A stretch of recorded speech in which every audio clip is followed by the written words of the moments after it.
بادشاہ سلطان گزرے نے اور بہت نیک انسان تھا. ہر وقت جو ہے وہ نبی پاک کے درود شریف بھیجتے تھے اور ایک روایت ہے کہ 1,00,000 مرتبہ درود شریف روزانہ پڑھتے تھے. تو نبی پاک سے ان کی تجارت ہوئی. آپ نے فرمایا اے محمود تمہارے ڈیوٹیاں بہت زیادہ ہیں اور تم جو ہے عدل و انصاف سے حکومت کرو اور عدل قائم کرو اور یہ تم ایک دفعہ پڑھ لیا کرو گے تو تمہیں 1,00,000 کا ثواب ہے.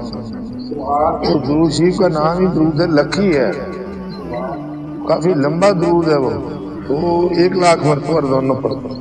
تو آپ گشت پہ تھے محمود غزنوی رحمۃ اللہ علیہ.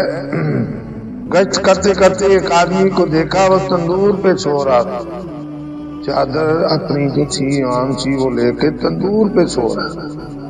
تو اس کو اٹھایا, السلام علیکم. وعلیکم السلام. کبھی میں بادشاہ وقت ہوں, آپ یہاں کیوں سو رہے ہو؟ جی بس مزدوری کرتا ہوں سارا دن اور شام کو گھر تو ہے نہیں میرا, ادھر ہی سو جاتا ہوں. کبھی رات کیسے گزرتی ہے تمہاری؟ وہ مزدور کہنے لگا آدھی رات تو آپ جیسی گزر جاتی ہے, آدھی رات آپ سے اچھی گزر جاتی ہے. بادشاہ بڑا حیران ہوا, وہ آدھی رات میرے طرح اور آدھی رات میرے سے اچھی کس طرح گزرتی ہے؟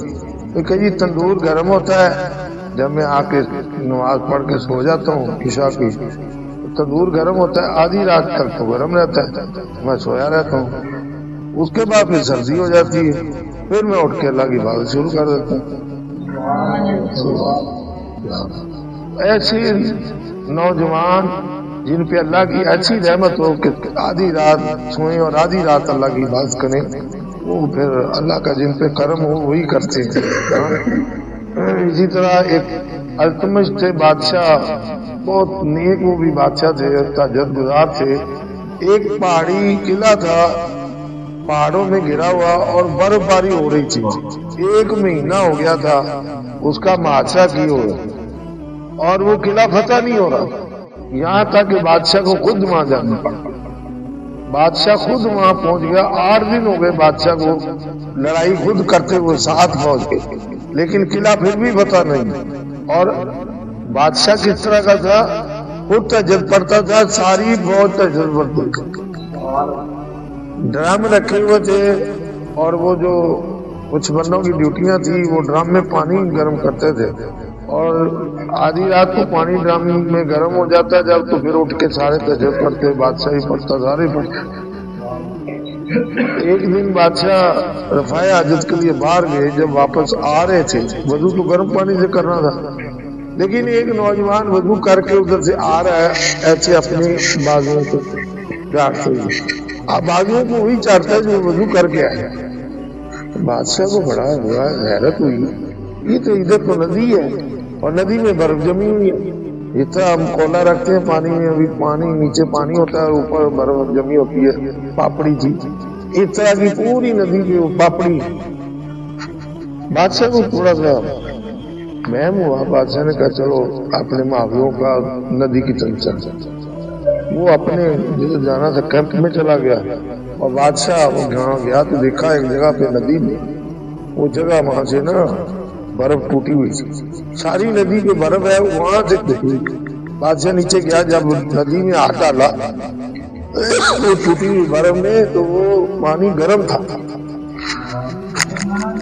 بادشاہ بڑا حیران ہوا کہ ہم نے اتنے بندے لگائے ہوئے ہیں, وہ سارا پانی گرم کرتے اتنی چیزوں میں, اور پانی بھی نہیں ملتا, اور بڑی مشکلوں میں پانی ڈھونڈ کے لاتے ہیں, اور یہاں پوری ندی نہ گرم ہے تو کیا ضرورت ہے پانی گرم کرنا. اور دوسری طرف سے جب توڑا اس کو پاپڑی کو, جب ہاتھ ڈالا تو پانی یاغ ٹھنڈا, دوبارہ اس میں ڈالا پانی اسی طرح گرم. بادشاہ کا بھی معاملہ ہو رہا ہے. بادشاہ نے پھر اگلے دن پہ کام رکھا, اور اگلے دن اسی وقت بادشاہ پھر گیا اور اپنے 2 بندوں کو کہا کہ بھی تم جاؤ اس کا پتہ کرو کون ہے, کس کیمپ میں گیا ہے, ساری اطلاع مجھے دے دو. بادشاہ گیا, اسی طرح پانی گرم تھا اسی طرح وہیں سے اسی جگہ, اور باقی سب ٹھنڈا تھا. بادشاہ آ گیا، تجد پڑی، فجر پڑی، اور انہوں نے بتا دیا کہ یہ فلاں کیمپ میں اس میں عام سپاہی ہے، کوئی آفیسر نہیں ہے. بادشاہ نے کمانڈر کو بلایا اور کہا کہ میں اس سے ملنا چاہتا ہوں، باقی کیمپ خالی کر دینا. اشارے سے کہنا سارے چلے جائیں، میں اکیلے اس سے ملتا. کمانڈر نے جو ہے ان کو پہلے ہی سمجھا دیا تھا کہ اس ٹائم بادشاہ نے آنا ہے اور آپ نے نکل جانا ہے، یہ اکیلا رہے گا. باقی سارے بہتر ہو گئے تو وہ کمانڈر وہیں نہیں تھا. تو اتنی دیر میں بادشاہ آ گئے، سلام کیا، بڑے تعظیم سے ملا، لیکن بادشاہ نے اس کے ہاتھ میں وضو کرا، اوپر سے تولیہ لیا.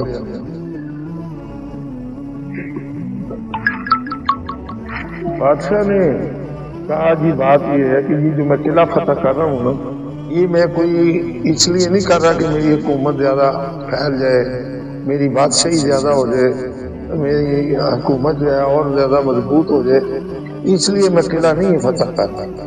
میں تو قلعہ یہ فتح کر رہا ہوں اس لیے کہ یہاں ظلم کرتے ہیں، بھیڑ بکریاں چوری لے جاتے ہیں اور بہت سی بچیوں کو اٹھا کے لے جاتے ہیں اور جناب وہ قتل کر جاتے ہیں بے گناہ لوگوں کو، بچوں کو، عورتوں کو. میں تو اس لیے قلعہ فتح کر رہا ہوں. آپ جیسے نیک بندہ ہو میری فوج میں اور یہ قلعہ فتح نہ ہو، یہ کیسے ہو گئے؟ نہیں جی اس نے کہا جی میں تو دیکھا تھا، میں تو سمجھتا تھا پوری ندی گرم ہے وہاں پہ، ایسا کوئی معاملہ نہیں. ہاں میرا یقین یہ ہے آپ دعا فرما دیں گے تو انشاءاللہ قلعہ فتح ہو جائے. لو جی اس سپاہی نے دعا کی اور قلعہ اسی دن فتح ہو. وہ زمانے میں معزز سے مسلمان ہو کر ہم خار ہوئے تار کے قرآن، ہم نے وہ راستہ چھوڑ دیا، ہم نے وہ جو معاملہ تھا وہ چھوڑ دیا اور ہم جو ہے یہاں پھنس گئے. تو چاہیے ہم نماز پڑھیں، اللہ کو یاد کریں. اللہ فرماتا ہے میں نے پوری کائنات بندے تیرے لیے بنائی، تجھے میں نے اپنی یاد کے لیے بنایا. بس جب بندہ اللہ کو یاد کرتا ہے انشاءاللہ اللہ تعالیٰ جو ہے اس کی ہر دعا کو اللہ قبول فرماتا ہے. تو ہمیں چاہیے اپنے ماں باپ کا ادب کریں، احترام کریں اور اپنے بزرگوں کا احترام کریں. اس میں بہت بڑی کامیابی ہے. لوگ کامیابی پیسے میں ڈھونڈتے ہیں. سلطان باہو رحمۃ اللہ فرماتے ہیں ادھی اعلان دنیا تائیں ساری دنیا داراں ہو، خیر پوے تن ظالم دنیا تو حق دا راہ مرندی ہو، دین تے دنیا دو سگیاں بہنا ایک نکاح چ رہندی. اللہ تعالیٰ اپنا کرم فرمائے، اللہ عمل کی توفیق